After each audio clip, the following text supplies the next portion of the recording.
Hi everybody. This is the lecture to accompany Chapter 2 in your textbook.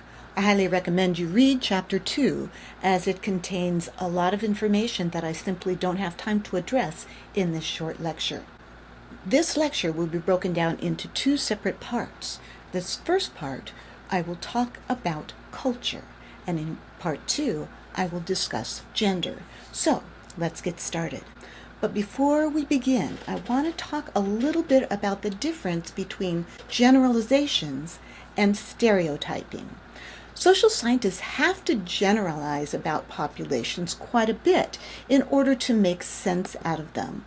When we talk about generalizing, we're talking about making statements based on observations and testing. And when we generalize about a population, what we're saying is that, generally speaking, what we're saying holds true for the population as a whole.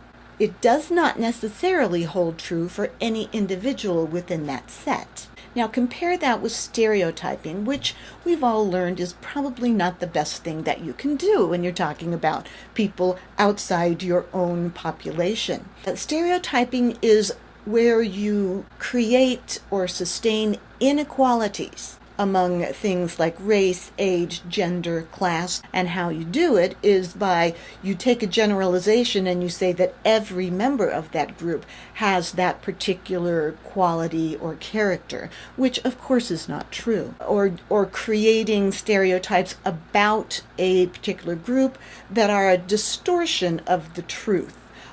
Used to caricature, make fun of, or misrepresent another population. And that is something that we do not want to do. So if you hear me make general statements about a population, remember, I am not stereotyping. I am not saying that any member of that population has this particular quality, but just that based on observations, that in general, this claim holds true for the population as a whole. So hopefully I've cleared that up. All right, let's talk about culture. When we talk about culture, what we're talking about is the learned shared symbols, language, values, and norms. Norms are things that people within a certain population normally do, and those tend to distinguish one group of people from another. So it's really not about nations. It's about groups of people. The groups of people who share a culture are known as a society. Now, there are in-groups and out-groups. When we think of our own society and the people with whom we identify, those are our in-groups. But out-groups are people who, when we look at them, we do not see ourselves as a part of that group, which tends to lead to something called ethnocentrism.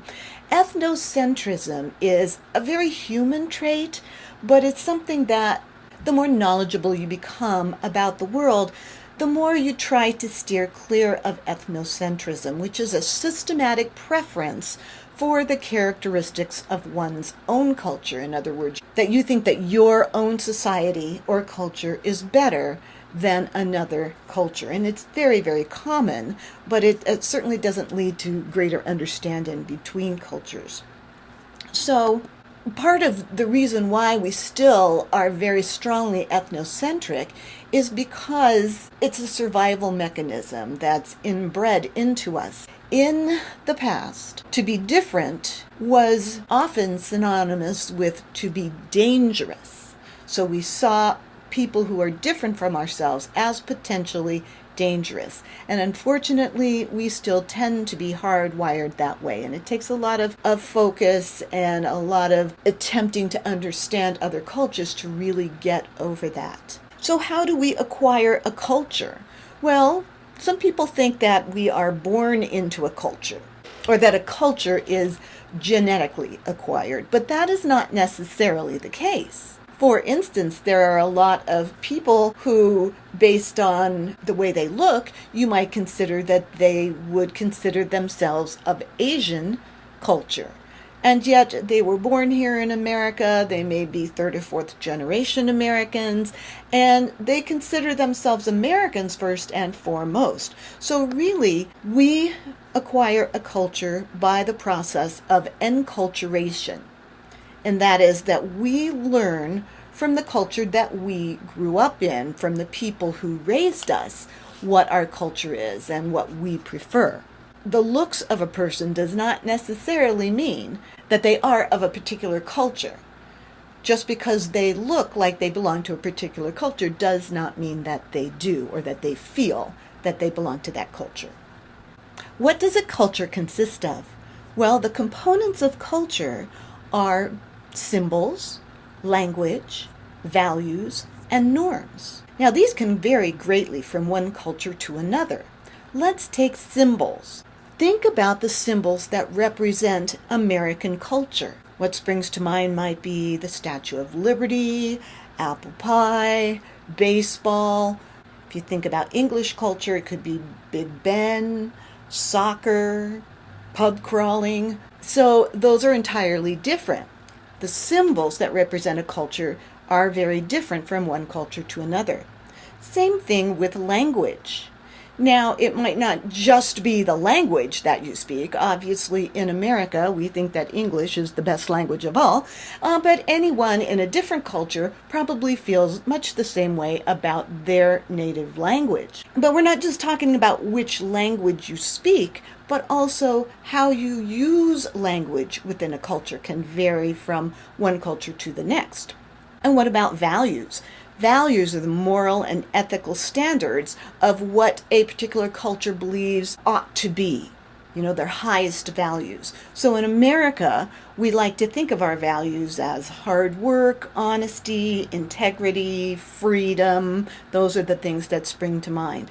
But another culture, like French culture, they think that liberty is as important as we do, but they also are more concerned with equality and brotherhood. In fact, if you look at the French motto, that is what their motto is: liberty, equality, brotherhood. And norms. What are norms? Well, those are, as I said, the rules or expectations, the things that are generally done in a culture that you expect from that culture. So in America, when you greet someone, what do? You give them a handshake. However, in French culture, it's very, very common to kiss that person in greeting or leaving them. Whereas in America, we might find that a little too intimate. Now, there are also things called co-cultures. They reflect groups of people in your society and cross-culturally with whom you identify. Those co-cultures could be people who identify with each other because of mutual interests, like NASCAR fans or gamers or Trekkies. I know I'm a big Trekkie, so I know people who are also Trekkies from different cultures, but we have that thing in common, so that's a co-culture. It could be a religious or a political group. So if you consider yourself a conservative or a moderate or a liberal, Republican, Democrat, if you belong to a particular religion, those are co-cultures that exist within the larger culture. And then you may have characteristics or similar experiences in common that bind you together. So people who are twins, they can relate to other people who are also twins. People who are born left-handed or deaf. Deaf culture is a very powerful and strong culture in the world. And of course you can belong to multiple co-cultures at once. Can you relate to any of these co-cultures? And the list, obviously, is far more extensive than the one I have posted here. Anybody with an interest, a belief, or a characteristic in common is a part of the co-culture related to that belief or characteristic. So you, when you stop to think about it, you may actually belong to several dozen different co-cultures depending on your interests. It is really critical that we think about communicating across cultures, that we do so with awareness, because it's very, very easy to misunderstand what someone else is saying. Now, those misunderstandings might be based on what language we speak. Obviously, if that other person does not speak the same language, the potential for misunderstanding is very, very high. Not just language, but possibly within a different culture, they have different ways of thinking about the world and different expectations. We have something called the similarity assumption, in which we assume that people think the same way we do and interpret what they say accordingly, which can have potentially damaging results. If you think you're conveying something and the person on the other end of that communication has a different way of thinking about what you said and a different expectation about that, there can be a lot of potentially damaging results that come out of that. So understanding some of the general differences between cultures can really help when you're trying to communicate with someone from a different culture. So how does culture affect communication? Well, there are several ways. There is the difference between individualism and collectivism. In individualistic cultures, the idea that we each are very unique and that our primary responsibility is to ourselves is the most important thing. In Western society, particularly American society, we tend to be very individualistic. On the other hand, collectivistic cultures are part of the whole, and their responsibility is to their family, their social group, their company, and their communities. A good example of a collectivistic culture is Japanese culture. They are very focused on groups as being the most important unit, where in individualistic cultures such as ours, we think the individual is the most important unit. So think about how we appear to each other. Someone from a collectivistic culture may think that someone from an individualistic culture is very self-centered and doesn't care about anybody but themselves, which is not necessarily the case. Whereas people from an individualistic culture may look at someone from a collectivistic culture and think, well, don't they ever think for themselves? So you can see how misinterpretation might happen there.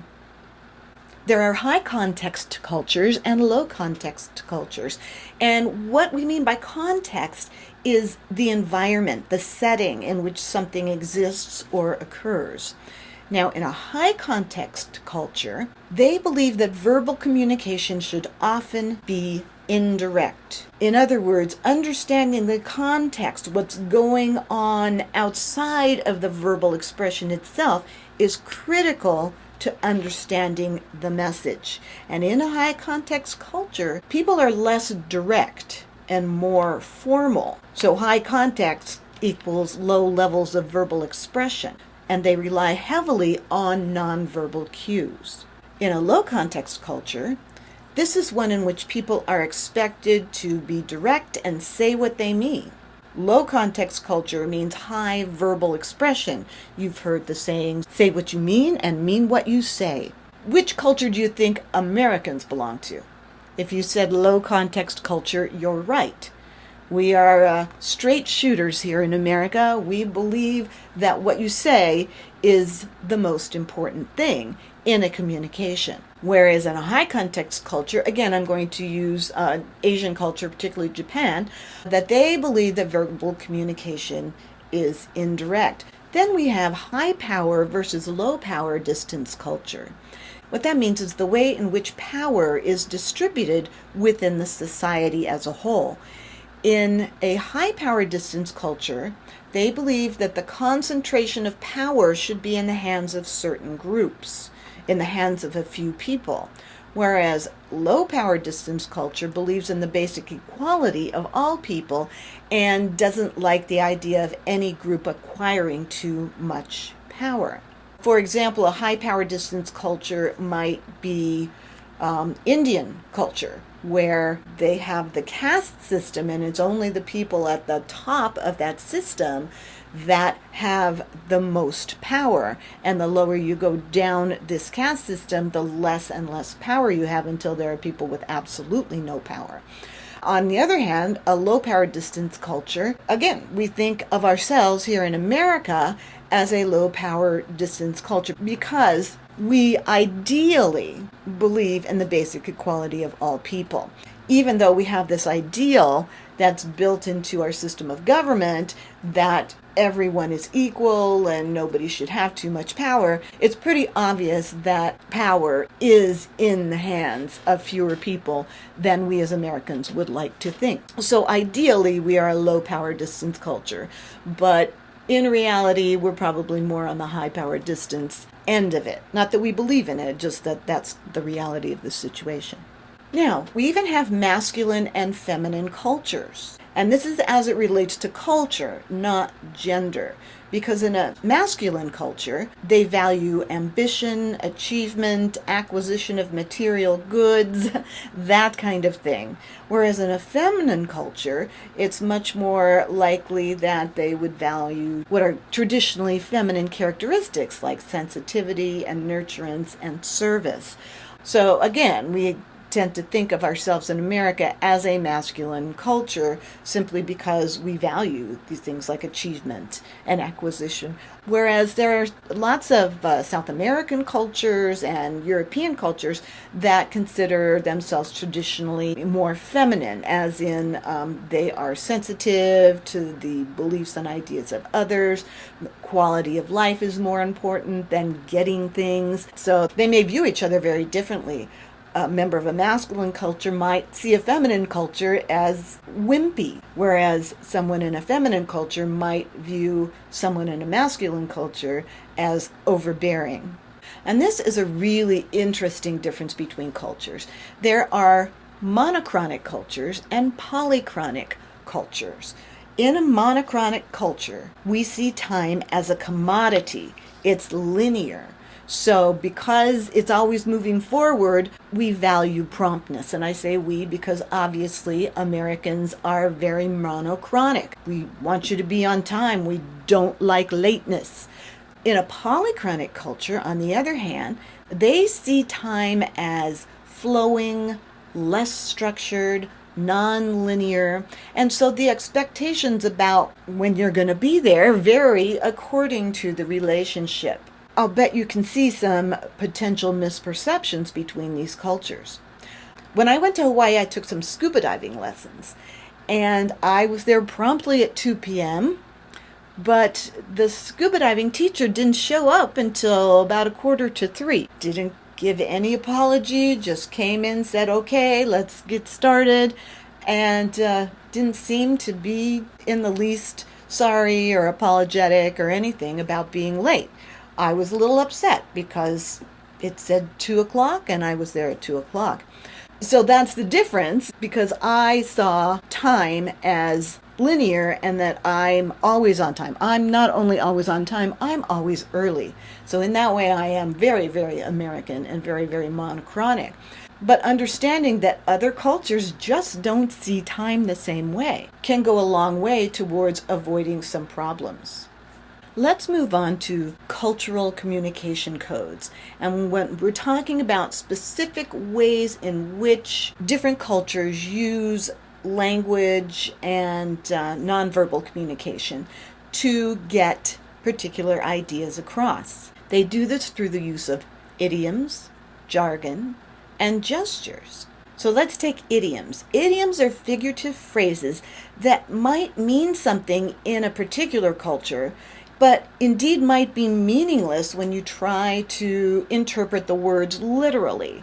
I'm not sure if you're familiar with the term, oh my gosh, that cost an arm and a leg. What does that mean? It means it was expensive. But if someone from another culture was trying to interpret that, what does it mean that it cost an arm and a leg? Did they actually have to cut off their arm or their leg to pay for this thing? Obviously not. But that's what an idiom is. So there are figurative phrases that don't literally mean what they mean figuratively. Then there is jargon, and jargon is a language whose meaning is understood within a specific co-culture but may not be understood out of it. So medical terms. If two doctors are standing next to each other talking about a patient, and if you're standing next to them, you may not understand a word they're saying because they are speaking medical jargon. That's good if you want to speak to someone within a particular co-culture and you don't care if anybody outside that co-culture understands you. But as you can see, it could be very difficult to understand what somebody is saying if they are speaking jargon, expecting you to understand them. Then we have gestures. Gestures, nonverbal hand, arm, body movements that are used to express ideas within a culture. If you look at this illustration here, it's kind of interesting because it could mean a couple of different things.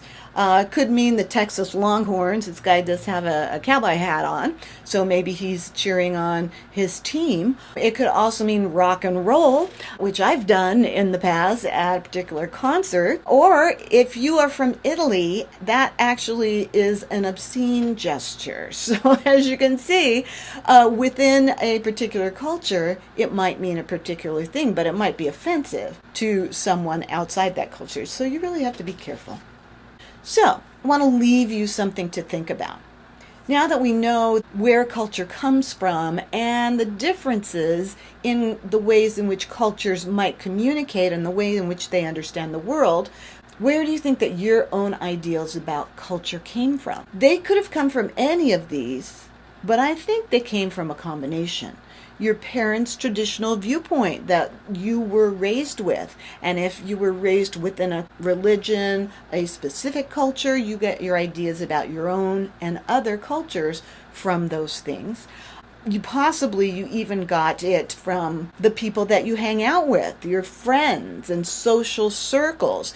Talked about the differences between your group and the other groups around you. And of course, the media is a big way in which we get ideas and messages about the world. All right, this concludes part 1 of chapter 2. So go ahead and move on to part 2.